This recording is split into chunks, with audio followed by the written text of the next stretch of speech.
Royal College.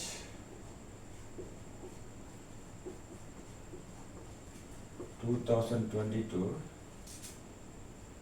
final term test.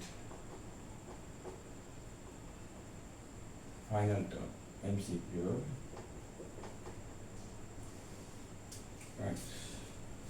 Question number 1 என்ன கேட்டுக்கொண்டால் வழமையாக முதலாவது கேள்வி அலகு பரிமாணத்தில் மாறுறது E is equal to HF என்று சொல்லி ஒரு சமன்பாடு தந்திருக்கு. E என்றால் போட்டோட எனர்ஜி என்று சொல்லுவோம், போட்டோனின் சக்தி. அது H என்றால் ஃபிளாங்கிங் மாறிலி என்று சொல்றாரு, அதை மீறனாக பெருக்க வார்த்தைக்கு சமம். ரைட்.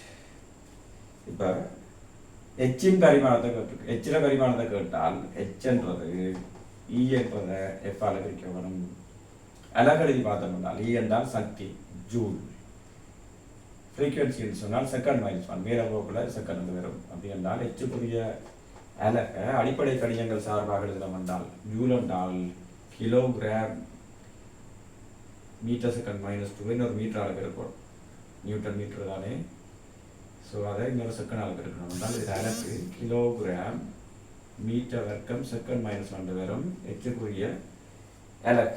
ஸோ ஹெச்சுக்குரிய பரிமாணத்தை கேட்டால் ரைட் கிலோகிராம் என்றால் எல் வர்க்கம் T-1 எம் எல் வர்க்கம் T-1 என்று வாரது முதலாவது விடை.